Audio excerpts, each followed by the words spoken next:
this is the second video of how to actually begin practicing the soul path. This is part 2 to it. If you have not watched part 1, I recommend to go and watch part 1 and then come back to watch part 2. Okay. So the next thing though, from beginning of part 1 and it, is to decide on the magic type that you want to use within as a practitioner within Mysticism. Within Mysticism, we have the 5 main magic types though. A magic type though is a certain way or method or technique in order to use a certain elements and groups of things to create arcanical energy to be used within your rituals, spells, or manifestation ceremonies and such. The 5 main types that we focus on in Mysticism, there will be blood magic, necromancy, sigil magic, spider magic, and divine, or otherwise known as Enochian magic. There will be separate videos though for these things though, and not to really go into details with them at a later stage though. Okay, but I'm just going to give you the basic notes of it and that so that you know which one to choose as one who's practicing within the sword path.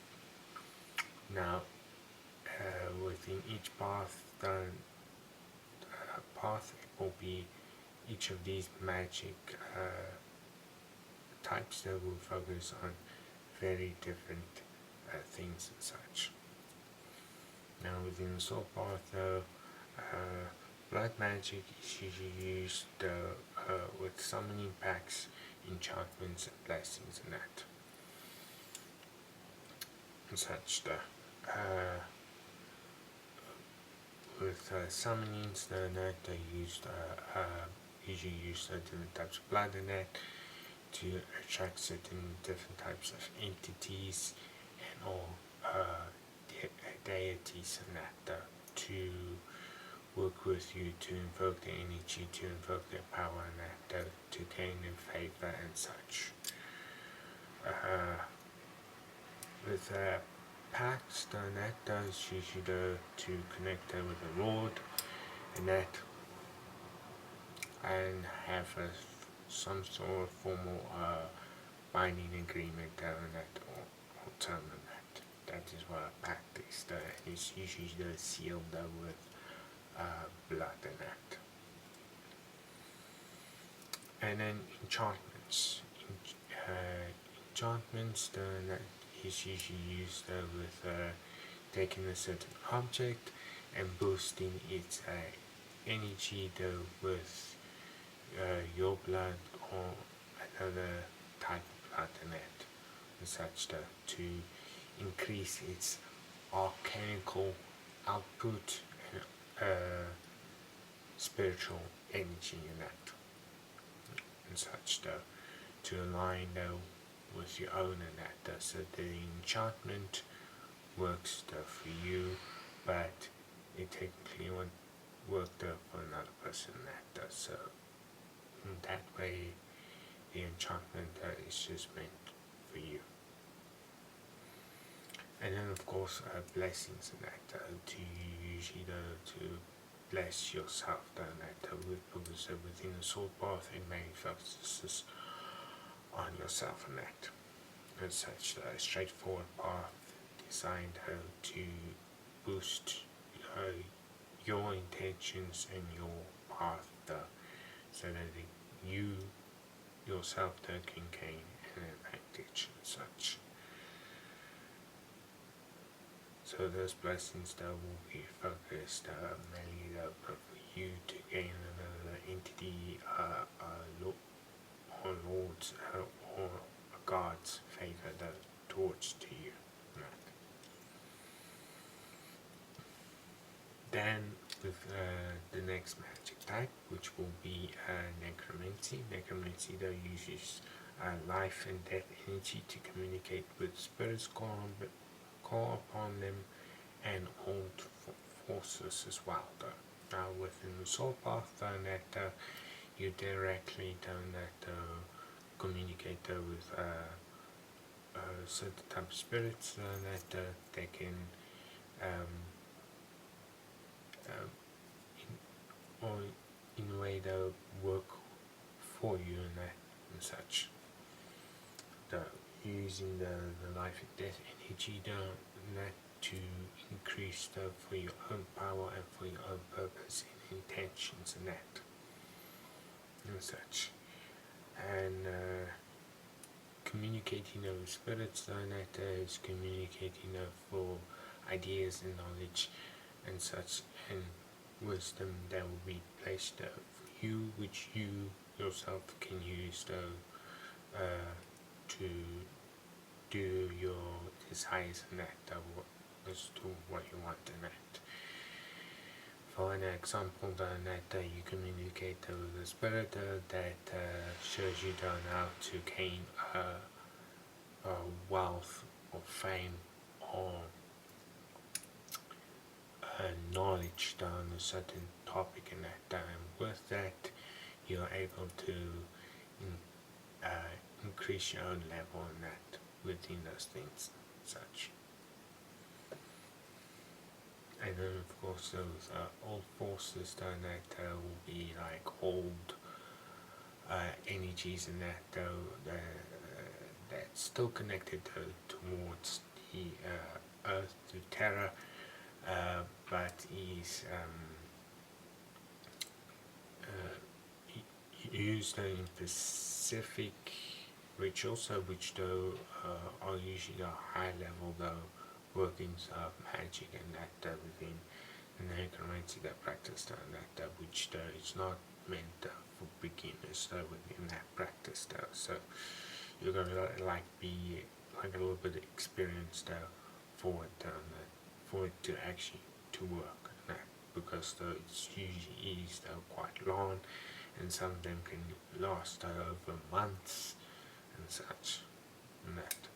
So and if you mess up with a small little detail you might have to start all over from the very beginning. That is why it's not meant for beginners, it's meant for those who have the high-end experience within the practice of that. And with successfully working those old forces, then that you gain access to certain old energies that are long forgotten, and that such that helped ancient civilizations to thrive in that. So with that old wisdom that you can gain an imaginable amount of knowledge stuff like alchemy or any of this other stuff that comes from those old world civilizations. Right. And then we have sigil magic. Now, sigil magic uses symbols, words, runes, and bindings to chart spells and fuel manifestations and that. And such. So with different symbols, they come with different meanings and different intentions, and that. Then you can use them to create bindings and fuel your manifestation and rituals and that.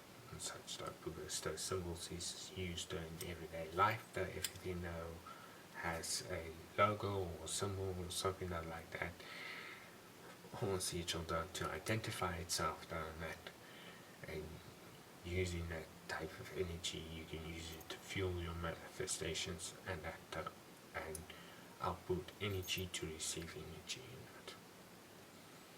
And then of course runes that is with many with bindings and that and such that like the Elder Foot Rock ruins and the old Celtic ruins and that and such. I will place examples of them here down there so you can actually see what I'm talking about in that. And then we have Spider Magic. Spider Magic that is directly used alongside with the Black Angel down there. The Black Angel's another title for it because Black Angel is a title, it's not technically that Lord's real name. Another title for it that is known as the Arachnid of Pain, which will focus the use on Spider Magic. The Spider Magic that uses the dark herbs, powers of thought, potions, and elixirs to achieve goals. So it's more through a chemical, physical response and such to shape that which are around you, to shape the energy that's around you and that. It uses all different types of elixirs, tonics, and potions and that. So it's got a lot to do with high-end alchemy and herbs and that and such. Learning those can actually help you with health, with your energy, and with all the stuff and that. Right. And it's also got a spiritual side to it. That's not just plain physical or mundane. It's got a spiritual side to it, and that is where the Black Angel or Arachnid of Pain usually helps us, those who practice it, to follow it and move along. And also, since it's Spider Magic, it's not just with the Black Angel, it's also with all the other those Spider Lords and Spider Gods, which moves a little bit into the genre, which will be explained more on its own video. And then Enochian or Divine Magic, and that uses the power of the black flame and the divine energy to fuel powerful rituals in that. So with Enochian, you're using the old sigils that like these sigils are very complex and very difficult to actually draw. So if you're drawing these, you gotta pay attention to its detail and that these are like ornate symbols that can take you basically like a few hours to actually draw. But these are used to actually power and fuel the very old magic type rituals and that and such. So it's very old school organic practice to it and that which uses the inner self, the inner divine self, and along with the black flame and your full spectrum of your 7 chakras in order to fuel and power these massive rituals and that. And these ones can even last longer than those ones that are in necromancy and that and such stuff. They are very old, they are very specific in that, and usually there's no room for error there though, so this is kind of the hardest type of magic to actually practice, but in a way that's also the most rewarding in that. Especially within the soul path, since it rewards the self, it's not meant for groups and that, because it usually focuses on the self intuition, self initiation, and that which is very good for the soul path, as the soul path itself focuses on those points and that. So you choose from those five magic types and once you choose one, then it is you can practice more than one, but it's technically best to only choose one so that you have the sharp focus and the sharp mind and you can go forward easily with it and you don't get confused on that and you don't jumble up or get messed up with the type of rituals and elements that within them and that so that it helps you to actually understand it fully and you can actually practice it with ease and that. But if you want to do multiple of them or technically all five of them, you can attempt it, but it's not recommended in that. And then next with practicing the whole sword path that is that you should actually set a list of short-term and long-term goals in that. This also focuses on yourself on that. Now you shouldn't deviate from these goals that you actually set. You should actually focus fully on them and try them out fully that see them to the end. If you're going to chip and change your path that where your sword will crumble and break and will be blunted and it won't be sharp enough to go through the obstacles through life and that. So when you set your goals, you set your short-term goals. Your short-term goals will be goals that you will knock down fast, and then they will be easy down that. And these are set in groups and within steps and that. Then you need your long-term goals. You can have one long-term goal or multiple long-term goals and that. But long-term goals is those that take longer than 5 years to achieve and that and such, so that you can focus on them and with step by step can work towards them and that and such, and that you will have a better understanding, mentality, and financially wise done that, and you will also be focused fully done that on those long-term goals and that, so it will go smoothly and easier and that. And that list that you'll make the long-term and short-term goals that you need to keep it where you can view it a lot of times. The main suggestion will be by your altar and that, so that you not only are having the mentally energy going towards it, you also have the spiritual energy going towards it, and when you put in the physical work for them, that it becomes you become more happier than that by achieving one of those goals and that and such, and it feels like a worthwhile achievement, especially with the short-term goals and that. So that will boost your confidence, your aura and that, so that you can move on forward and that through the obstacles and such. And with doing that, you go through the process. That's technically the soul path and that. And as you go climb that through the community events and that, it become more and more easier for you to actually achieve those goals and such and that through the community and that.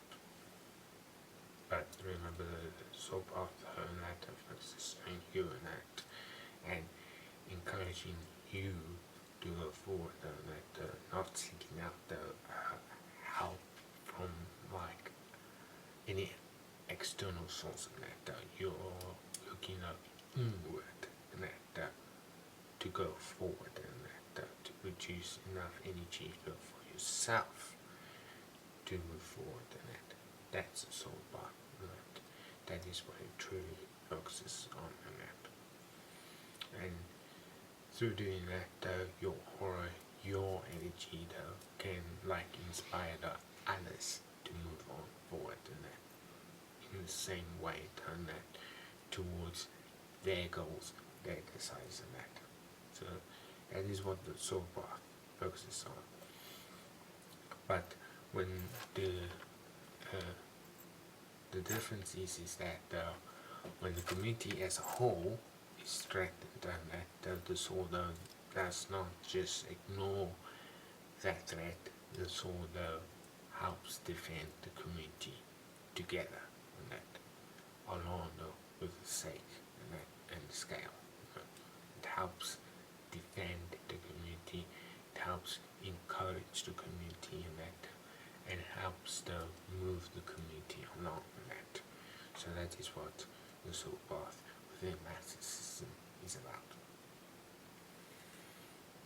Okay, so then this has been part 2 of how to actually begin the soul path. The next video will be for the sake path and that. Such that which will also be in 2 or maybe 3 parts in that. So until next time, remember to like and subscribe, and if you have any questions, leave them in the comments down below.